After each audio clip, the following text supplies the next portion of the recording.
And I must say that, every time I've called Thomas Crumpter, the commissioner, for concerns in my community, he has always been very responsive, and I want to thank him for being here. Thank you.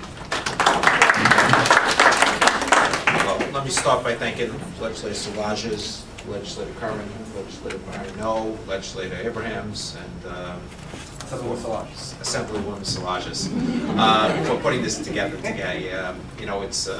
It's a great honor to be here. One of the things I really enjoy about my job is being at these types of meetings. And but with that being said, since I only have 4 minutes, and as the legislators will tell you, I have a tendency to talk a lot. I'm going to get right to it. So, Nassau County Police Department. Well, the good is that in Nassau County we frequently brag about it, and we're among the safest, largest suburban communities.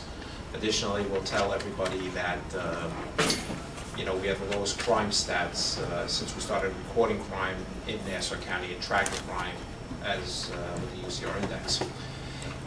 So there's a lot to brag about, a lot to crow about, but today we're talking about something a little bit different. And 3 years ago, when I became the acting commissioner, one of the first things I did was I put out a request for proposals. We've hired a company called PERF. It's a not-for-profit out of DC. It's a Police Executive Research Forum. It is headed by a name which probably nobody in this room has ever heard, but I always refer to him as the most influential person in American law enforcement that nobody knows. His name is Chuck Wexler. And we've been working with him for the last 3 years, and we expect a final report. And the entire report is focused on improving the ethics within the police department, improving the quality of service that's being provided. And they've looked at a number of things. They've looked at the use of force within the department. They've looked at relationships with the community. And at the start of that, they did a poll. And in that poll, it showed that among the non-minority community in Nassau County, the trust of the Nassau County Police Department was close to 80% as a whole. But the more disturbing part of that was the trust of the Nassau County Police Department by the minority community, and that was in the mid-60s. So there was a distinct difference in how the communities in Nassau County viewed the police department. And we've spent a great deal of effort and a great deal of energy focusing on improving those relationships. One of the things that comes to mind, and it was brought up by legislator I know earlier, is the youth police academies. The Youth Police Academy's sole purpose is really about building relationships with the juveniles. The Police Explorer program, where we target and focus on at-risk youth, really a very special program. And so we have a number of different things. Additionally, one of the biggest items that I'm most proud of, and I think the legislators probably would say it's one of the best things we've done in the last 3 years in the Nassau County Police Department, is really pushing back out the problem-oriented policing, the community policing programs that we have. Pop cops. Pop cops. You can see legislators, I just don't like them at all. I love them. And I'm being sarcastic. But that's all about building relationships, and it's all about building trust with the community. With over 30 people dedicated to problem-oriented policing in Nassau County, it was a huge undertaking.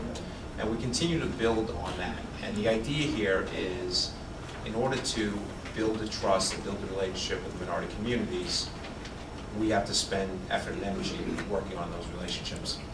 And that's in essence what we're doing. And since I only have 4 minutes, the one other area that I want to talk about, and it's time for me, I can see it. I can give me a few more minutes, I guess, is diversity in the police department and diversity in the Nassau County Police Department. And that is probably the single biggest challenge that we face. I had the great pleasure and distinction on January 2nd of promoting Chief Steve Palmer to the Chief of Detectives.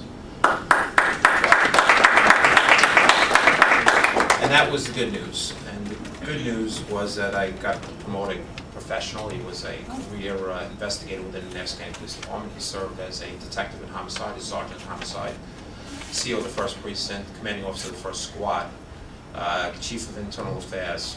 And the bad news was Chief Palmer was only the 2nd African-American chief in the history of the Nassau County Police Department.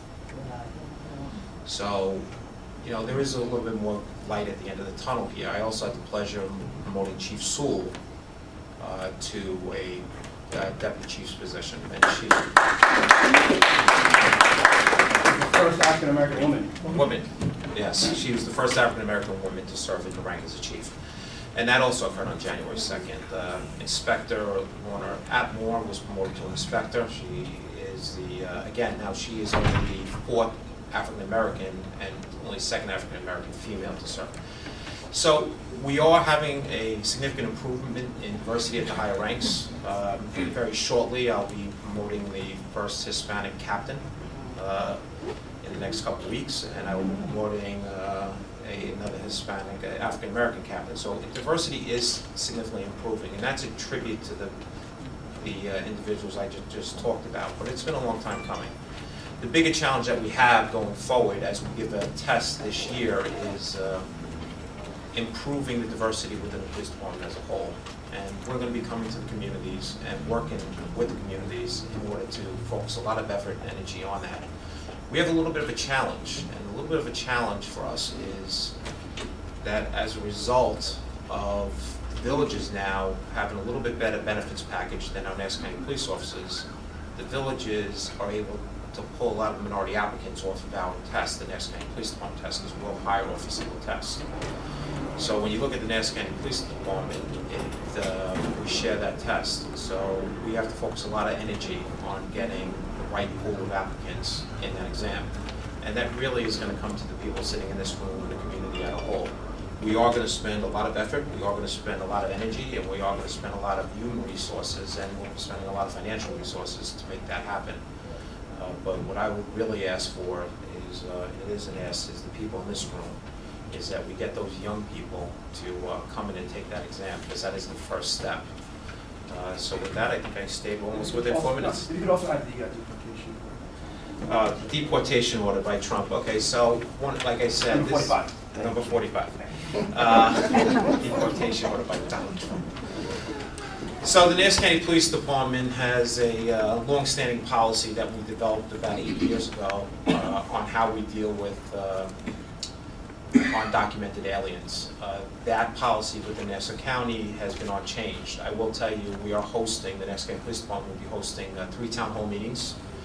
The first one will be next Thursday, this Thursday, March 2nd, at the Yes We Can Center. We have sent out the invitations a couple days ago. And we'll be getting into the details and the weeds, and we'll be hosting that town hall meeting. And then on March 9th, we'll be hosting a town hall meeting in Uniondale. We're ironing out the location, we should have that early this week. And then on March 16th, we'll be hosting one here in Elmont. I believe there's a lot of concern, and the venues that we're selecting are able, hopefully, to host 1,000+ people, because I believe there is a significant interest in this topic. The short version is the Nassau County Police Department, as long as I've been a police officer, has not had anybody designated as cross-designated to assist ICE in the rounding up of illegal aliens. Here in Nassau County, it is the policy, and we will take significant discipline action if someone departs from the policy. We will never, ever, never, ever inquire as to the immigration status of a witness, of a victim, or any other person with information related to the crime. That's not our job.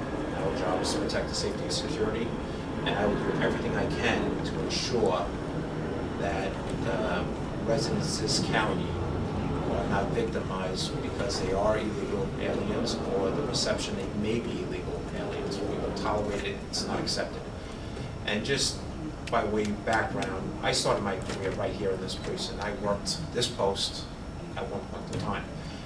And I will never forget, as long as I live, that there was periods of time at the Belmont racetrack where there were people victimized because of their race, because they were illegal.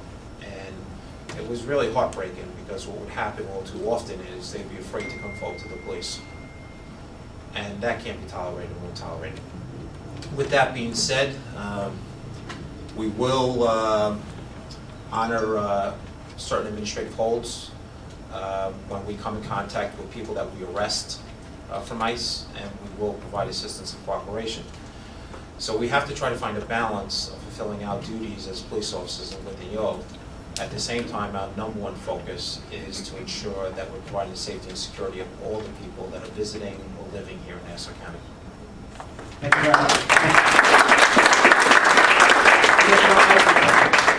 Commissioner Lawrence Eisenstein of the Health Department.